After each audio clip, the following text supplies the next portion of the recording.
Welcome to history by genius channel. बात हम करेंगे अलाउद्दीन के अधीन मंगोल नीति की। मध्यकालीन भारतीय इतिहास में मंगोल आक्रमण विशेष रूप से महत्वपूर्ण है।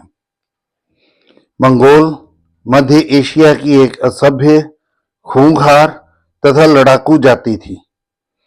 भारत के साथ इनका संपर्क पहली बार इल्तुतमिश के शासनकाल में हुआ, जब चंगेज खान ने जलालुद्दीन मांग बरनी, जो ख्वारिज्म का शासक था, उसका पीछा करते हुए भारत में प्रवेश किया था।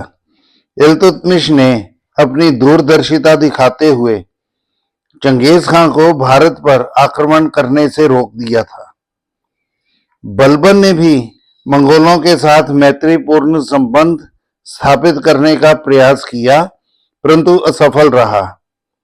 नतीजा इसका यह हुआ कि मंगोलों ने बलबन को अपने आक्रमणों के कारण निरंतर परेशान किए रखा तथा बलबन भी मंगोलों के कारण अधिकतर समय अपनी राजधानी में ही व्यतीत करने लगा। अलाउद्दीन खिलजी के समय मंगोलों ने कम से कम 12 बार भारत पर आक्रमण किया, परंतु अलाउद्दीन ने उनका डटकर सामना किया। यहां यह बात ध्यान में रखनी होगी कि अलाउद्दीन के समय अनेक रुष्ट सरदार भी उनके साथ जा मिलते थे और खिलजी सुल्तान के लिए समस्याओं को बढ़ा देते थे।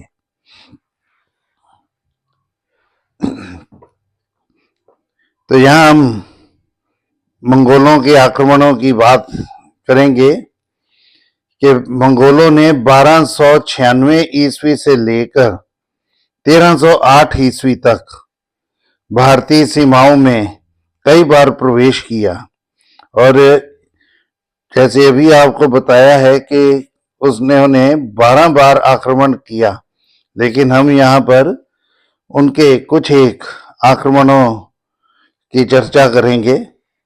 तो पहला आक्रमण जो था वो 1296 ईस्वी में मंगोलों ने किया। अलाउद्दीन ने उनका मुकाबला करने के लिए जफर खां के नेतृत्व में विशाल सेना भेजी। इस सेना ने मंगोलों को जालंधर के निकट पराजित कर दिया और बड़ी संख्या में मंगोलों को मौत के घाट भी उतार दिया। तो ये एक शानदार विजय थी। इसके बाद 1297 ईस्वी में, यानी कि अगले ही साल, लगभग 1 लाख मंगोलों ने कादर के नेतृत्व में भारत पर आक्रमण कर दिया।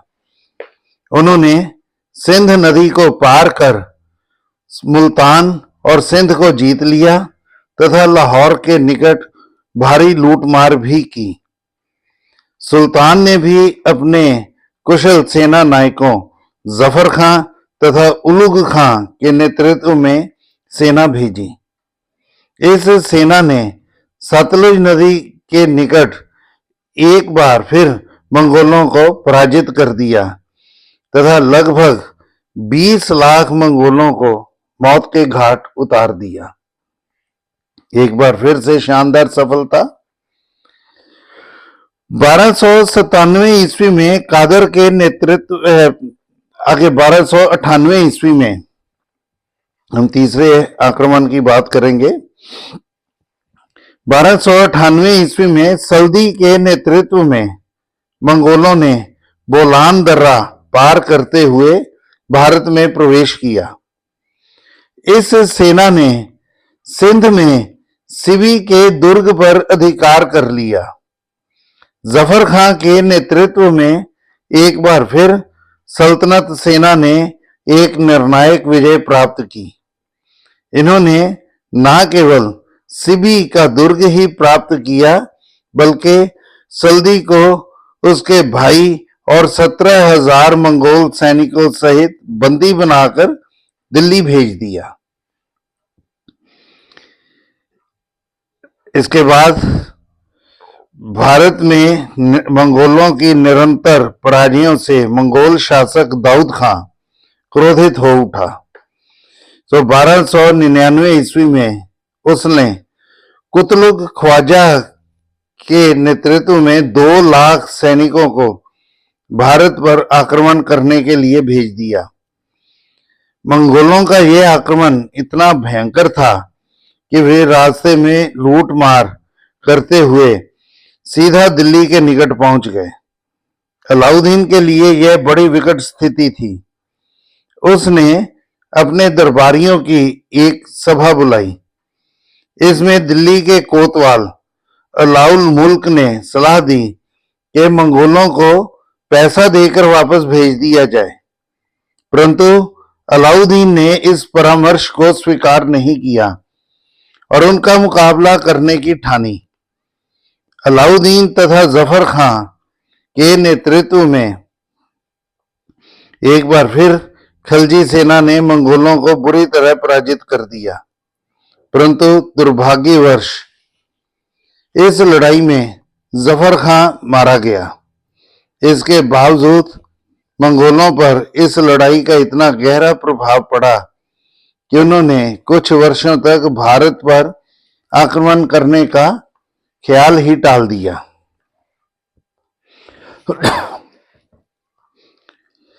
इसके बाद 1303 ईस्वी में मंगोलों ने तारगी के नेतृत्व में भारत पर एक और आक्रमण किया। लगभग 1 लाख मंगोल सैनिक सीधे दिल्ली पहुंच गए और इसे घेर लिया। इस समय अलाउद्दीन चित्तौड़ की विजय में व्यस्त था, इसलिए वो चित्तौड़ से वापस आ गया और सिरी के दुर्ग में शरण ली। परंतु 40 दिन के बाद मंगोल अचानक ही अपने देश वापस लौट गए। 1305 ईस्वी में उन्होंने अली बेग के नेतृत्व में भारत पर एक अन्य आक्रमण कर दिया। मंगोल सेना शिवालिक की पहाड़ियों को पार करते हुए अमरोहा तक पहुंच गई।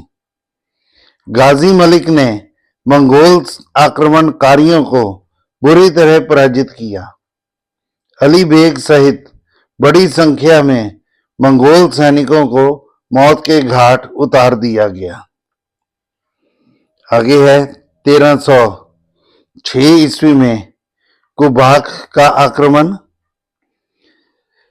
कुबाक के नेतृत्व में मंगोलों ने 1306 ईस्वी में एक और आक्रमण कर दिया, परंतु गाजी मलिक ने मंगोलों को पराजित किया और 50,000 मंगोलों को उनके नेता सहित बंदी बना लिया तथा बाद में उनका वध कर दिया गया।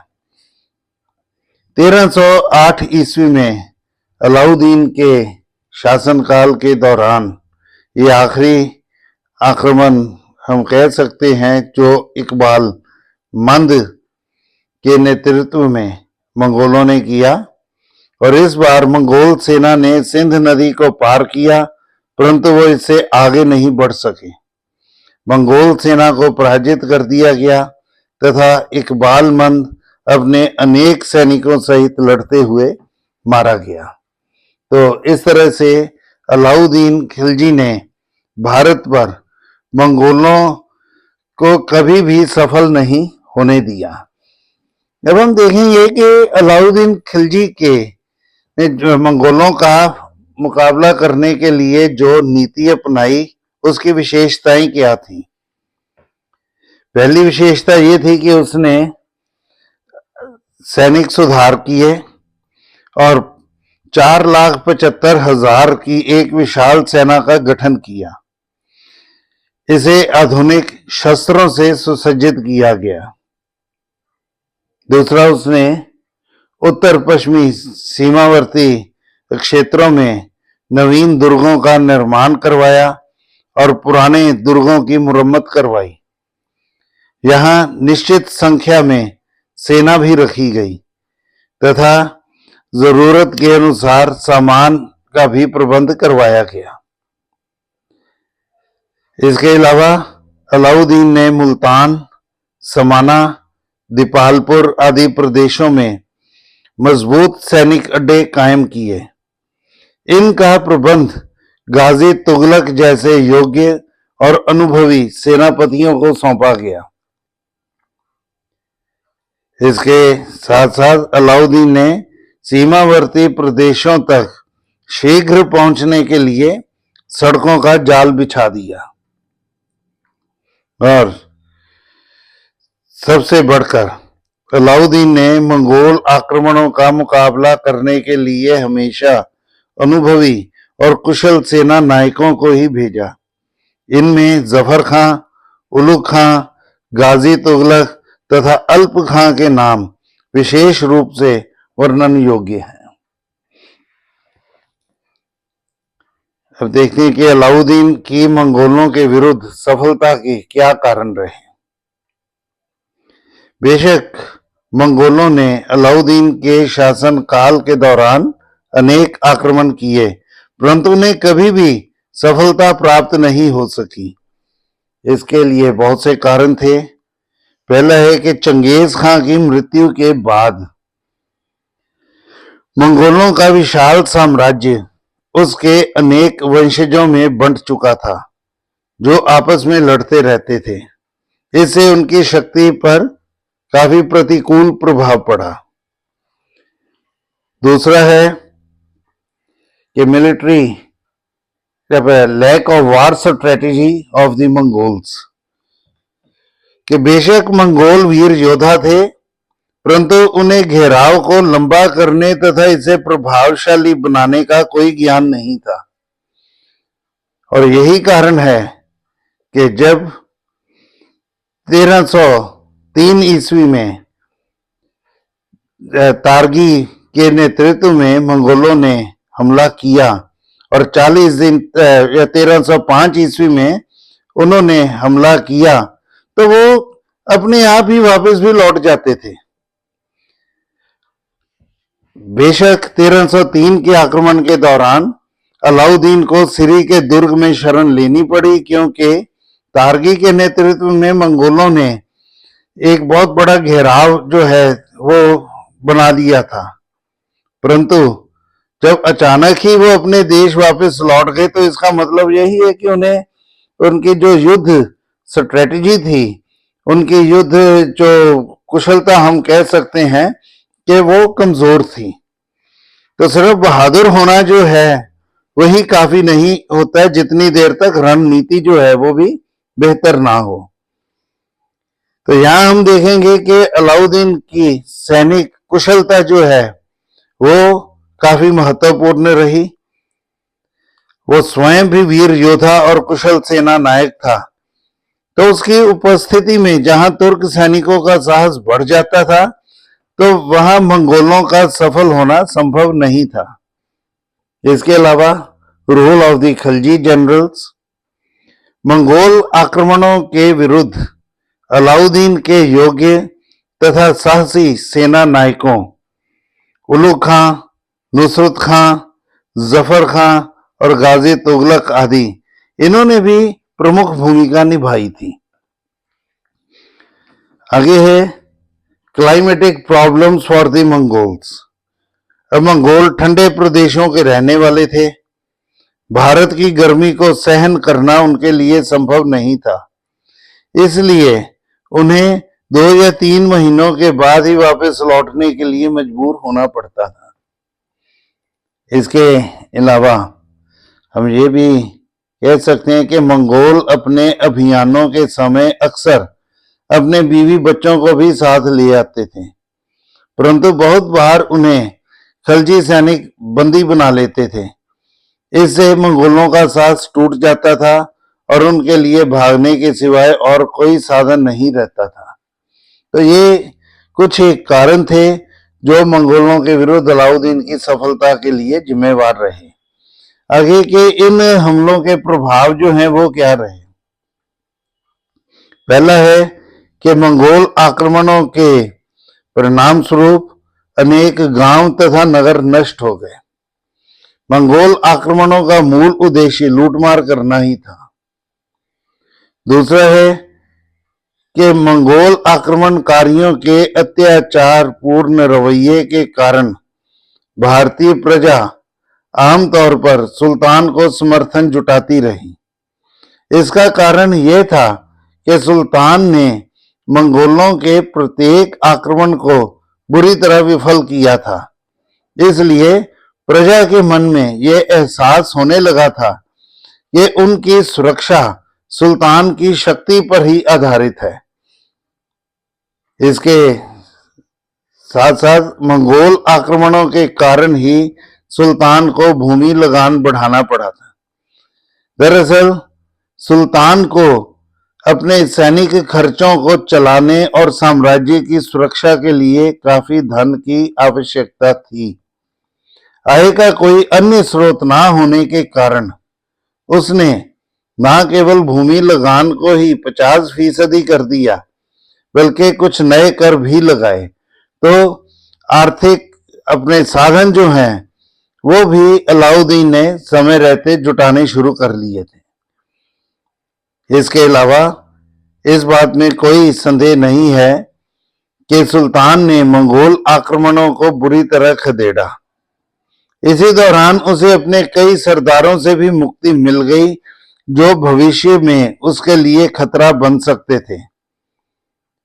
मिसाल के तौर पर जफर खां, बेशक अलाउद्दीन उस पर बहुत निर्भर करता था अपने सैनिक अभियानों के लिए, लेकिन उसकी लगातार बढ़ रही प्रसिद्धि को सुल्तान अपने लिए एक चुनौती मानता था।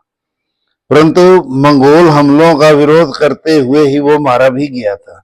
तो इस तरह से अलाउद्दीन को अपने कई ऐसे सुल्तान या अपने ऐसे सरदार जो भविष्य में उसके लिए एक चैलेंज, एक चुनौती बन सकते थे, वो भी इन हमलों के दौरान मारे गए, जिससे अलाउद्दीन को कोई अफसोस नहीं हम कह सकते कि उसे बहुत अफसोस हुआ कि उसके ये जनरल जो थे वो मारे गए।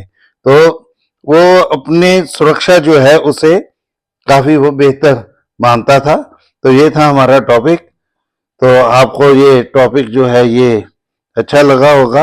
आप सब्सक्राइब करिए, शेयर करिए और इसे लाइक भी करिए और कमेंट बॉक्स में जाकर इसके लिए आप कमेंट भी लिख सकते हैं। तो बहुत बहुत धन्यवाद।